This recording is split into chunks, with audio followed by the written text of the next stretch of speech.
Hello दोस्तों, welcome to edu addicts. इस video में हम 5 ईयर प्लान्स मतलब पंचवर्षीय योजना के बारे में बात करेंगे।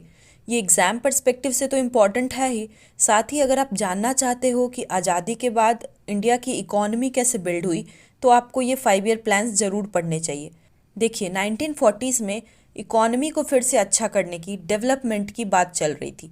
तो इसी डायरेक्शन में प्रिसाइजली 1944 में भारत में बहुत सारे इंडस्ट्रियलिस्ट्स ने मिलकर एक प्रपोजल दिया जिसे फेमसली बॉम्बे प्लान कहा गया। और वहाँ से जर्नी स्टार्ट होती है 5 ईयर प्लान्स की। 5 ईयर प्लान के आइडिया को हमने रशिया से, जो उस वक्त यूएसएसआर था, वहाँ से बोरो किया। 5 ईयर प्लान्स का कॉन्सेप्ट बहुत ही सिंपल था। गवर्नमेंट एक डॉक्यूमेंट तैयार करती थी जिसमें वो 5 सालों के इनकम और एक्सपेंडिचर को दिखाती थी। ये 5 ईयर प्लान्स 1951 से 2017 तक चले, जो एक एक करके हम आगे देखेंगे। अब इन 5 ईयर प्लान्स की रेगुलेशन प्लानिंग कमीशन नाम की एक बॉडी करती थी, जिसे 2015 में नीति आयोग ने रिप्लेस कर दिया। अभी नीति आयोग के अंदर 3 टाइप के डॉक्यूमेंट्स बनते हैं: 3 year action agenda, 7 year medium term strategy और 15 ईयर विजन डॉक्यूमेंट। मतलब बेसिकली डेवलपमेंट को छोटे छोटे टाइम इंटरवल में तोड़ा गया है और हर टाइप के डेवलपमेंट के लिए स्कोप बनाया गया है। तो चलिए देखते हैं एक एक करके सारे 5 ईयर प्लान्स को। लेकिन उससे पहले अगर आपको ये एफर्ट अच्छा लग रहा हो तो don't forget to like, share and subscribe. इस चार्ट में 12 5 ईयर प्लान के साथ साथ प्लानिंग हॉलीडे, रोलिंग प्लान और एनुअल प्लान्स मेंशन्ड है। तो आप इससे इनकी क्रोनोलॉजी को समझ सकते हो। और वैसे ट्रिक के लिए ये याद रख सकते हो कि 3rd 5 ईयर प्लान, 5th और 7th के बाद ये सारे शॉर्ट टर्म प्लान्स इंट्रोड्यूस हुए थे। तो 3, 5, 7 मतलब ऑड नंबर्स का ये ग्रुप याद रखना। तो चलिए डिटेल्स पे चलते हैं। फर्स्ट 5 ईयर प्लान 1951 से 56 तक था और इस समय जवाहरलाल नेहरू हमारे प्राइम मिनिस्टर थे। आपको इन 5 ईयर प्लान के टाइम को याद नहीं रखना होगा, बस आप शुरुआत के डेट्स याद रखो और उसमें 5 ऐड करते जाना। बीच में थोड़ा प्लानिंग हॉलीडे, रोलिंग प्लान के टाइम को बस ध्यान में रखना होगा। कमिंग टू आवर टॉपिक, ये 5 year plan Harold Domar model पर आधारित था। अब क्योंकि भारत एक अग्रेरियन इकॉनमी है, मतलब हमारी मेजॉरिटी पॉपुलेशन एग्रीकल्चर पर डिपेंडेंट है, तो पहले 5 ईयर प्लान का एम एग्रीकल्चर को और इरिगेशन प्रोजेक्ट्स को बढ़ाना था। इसमें इन प्रोजेक्ट्स को इंट्रोड्यूस किया गया: दामोदर रिवर वैली प्रोजेक्ट, जो अभी झारखंड और वेस्ट बंगाल में है; हीराकुड डैम, जो महानदी पर है और ओडिशा में है; भाखरा नंगल डैम, जो सतलज रिवर पर है और हिमाचल प्रदेश में है। इन डैम्स के इंपॉर्टेंस को देखते हुए पंडित जवाहरलाल नेहरू ने इसे टेम्पल्स ऑफ मॉडर्न इंडिया, मतलब आधुनिक भारत का मंदिर, कहा। इस 5 ईयर प्लान में 5 आईआईटीज़ को भी इस्टेब्लिश किया गया, जिसमें से एक आईआईटी खड़गपुर है जो भी वेस्ट बंगाल में है। अब बात करते हैं थोड़े टारगेट्स की। इस 5 ईयर प्लान के डेवलपमेंट का एम रखा गया था 2.1% और अचीव हुआ 3.6%, जो कि एक बहुत अच्छा परफॉर्मेंस था। आपको ये नंबर्स याद नहीं करने होंगे, दिस इज़ नॉट इम्पॉर्टेंट। इनको मैंने 5 ईयर प्लान्स के परफॉर्मेंस को बताने के लिए यूज़ किया है। सेकेंड 5 ईयर प्लान 1956 से 61 तक था और इस समय भी जवाहरलाल नेहरू ही प्रधानमंत्री थे। ये पीसी महालनोबिस मॉडल पर आधारित था। अब क्योंकि एग्रीकल्चर में एक बेसिक डेवलपमेंट हो गई थी, तो इस बार इंडस्ट्रियलाइजेशन पर ध्यान दिया गया ताकि एम्प्लॉयमेंट जनरेट हो सके, लोगों को जॉब्स मिल सके, और इसके लिए हैवी इंडस्ट्रीज को सेटअप किया गया। भिलाई आयरन स्टील प्लांट, जो छत्तीसगढ़ में है, उसे यूएसएसआर की मदद से लगाया गया। दुर्गापुर स्टील प्लांट, जो वेस्ट बंगाल में है, उसे यूनाइटेड किंगडम की मदद से लगाया गया। और राउरकेला स्टील प्लांट, जो ओडिशा में है, उसमें हमने जर्मनी से हेल्प ली। अब आप सोच रहे होंगे कि हम सारे स्टील प्लांट्स को लगाने में दूसरे कंट्रीज से हेल्प क्यों ले रहे हैं।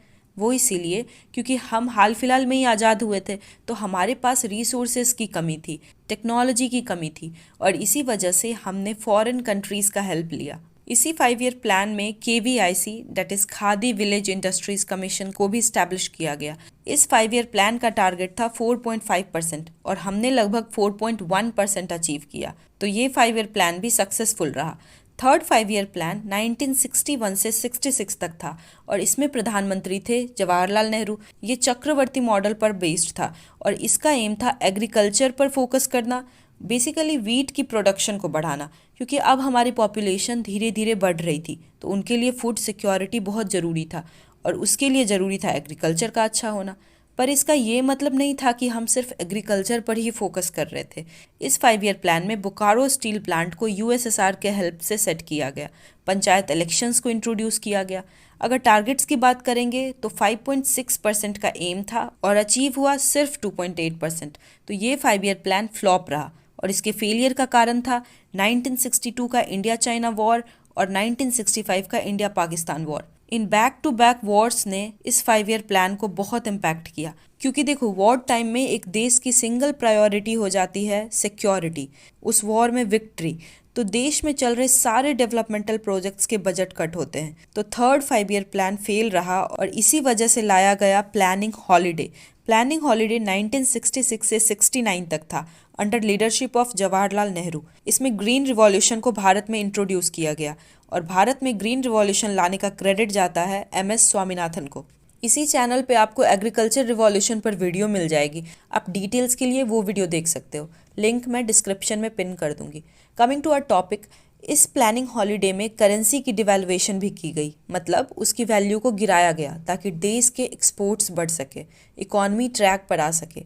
अभी के लिए बस आप ये समझो कि ये इकोनॉमिक्स का एक बहुत इंपॉर्टेंट कॉन्सेप्ट है कि जब भी करेंसी का डिवैल्यूएशन होता है तो कंट्रीज़ के एक्सपोर्ट्स बढ़ने में मदद होती है।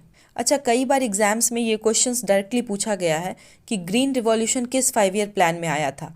तो अगर आपको प्लानिंग हॉलीडे ऑप्शन में नहीं दिखता है तो आप थर्ड 5 ईयर प्लान के साथ जा सकते हो, क्योंकि देखो कोई भी चेंजेस अचानक से नहीं होते हैं, उनकी प्लानिंग पहले से चलने लगती है।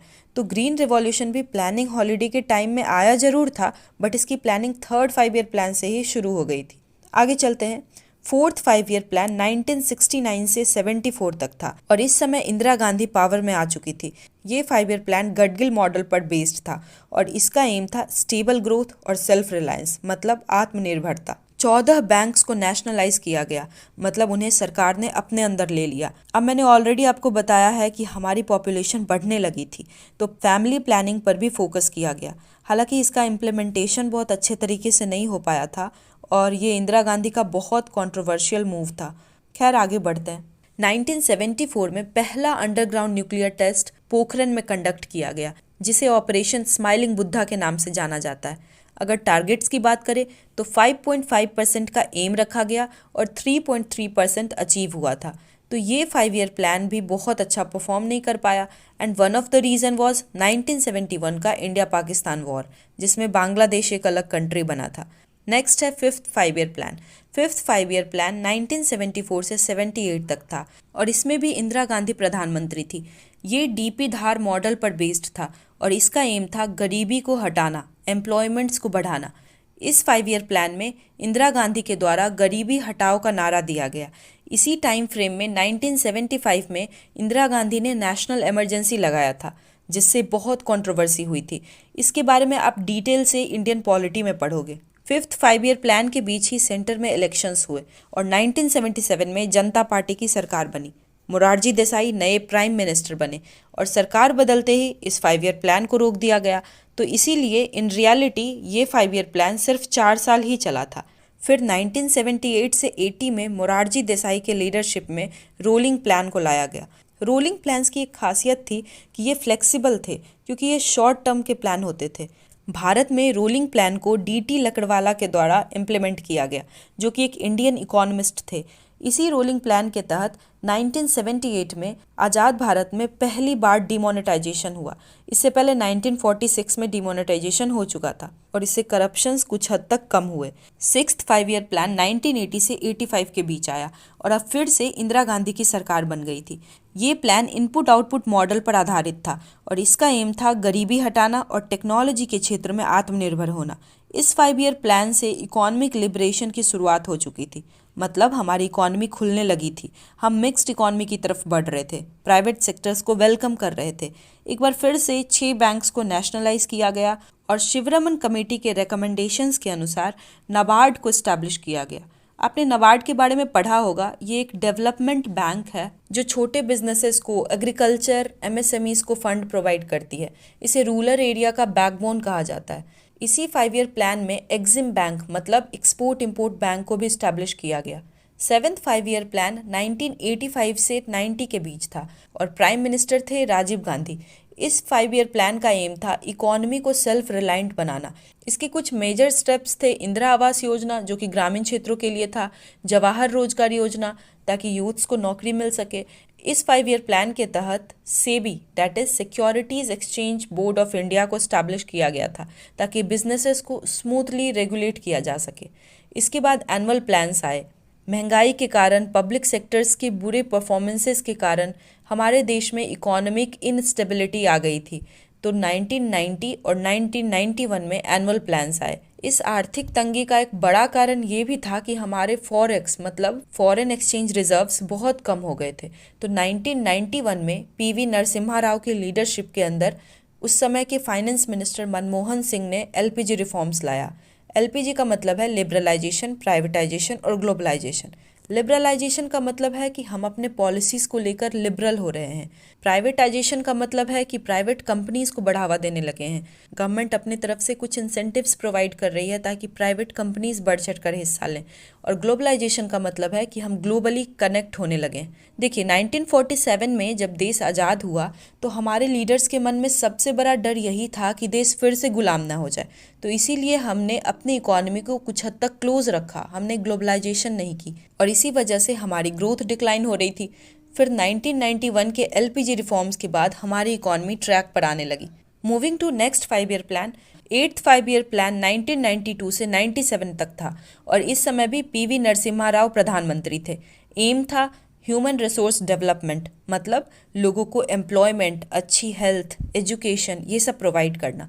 मिड डे मील को इंट्रोड्यूस किया गया जो आज तक गवर्नमेंट स्कूल्स में चल रहे हैं। और इसी 5 ईयर प्लान के टाइम फ्रेम में 1 जनवरी 1995 में India WTO that is world trade organization का मेंबर बना। 9th 5 ईयर प्लान 1997 से 2002 तक चला और इस समय प्रधानमंत्री थे अटल बिहारी वाजपेयी। ये अमर्त्य सेन मॉडल पर बेस्ड था और एम था development with justice and equality. 2000 में सर्व शिक्षा अभियान को लाया गया जो आगे चलकर 2002 में राइट टू एजुकेशन में ट्रांसफॉर्म हुआ और आर्टिकल 21A के तहत इसे फंडामेंटल राइट बनाया गया। 1998 में एपीजे अब्दुल कलाम के एबल लीडरशिप के अंदर पोखरन में सेकेंड न्यूक्लियर टेस्ट हुआ जिसको ऑपरेशन शक्ति के नाम से जाना जाता है। फिर इसी टाइम फ्रेम में 1999 में पाकिस्तान ने इंडिया पर अटैक किया और कारगिल वॉर हो गया। फिर से 5 ईयर प्लान्स इम्पैक्ट हो रहे थे। 10th 5 ईयर प्लान 2002 से 2007 तक अटल बिहारी वाजपेयी के लीडरशिप में हुई। इसका एम था लोगों के इनकम को अगले 10 साल में डबल करना। इस 5 ईयर प्लान के तहत फॉरेस्ट एरियाज़ को बढ़ाने की बात की गई जिसमें डिसाइड हुआ कि 33% एक स्टैंडर्ड परसेंटेज है और इतना फॉरेस्ट तो एरिया वाइज होना ही चाहिए। 10th 5 ईयर प्लान का मास्टर स्ट्रोक था नरेगा जो 2005 में इम्प्लीमेंट किया गया था। नरेगा का फुल फॉर्म है national rural employment guarantee act और आंध्र प्रदेश पहला स्टेट था जिसने इसे अपने स्टेट में लागू किया। फिर 2008 में ये पूरे देश में लागू हो गया।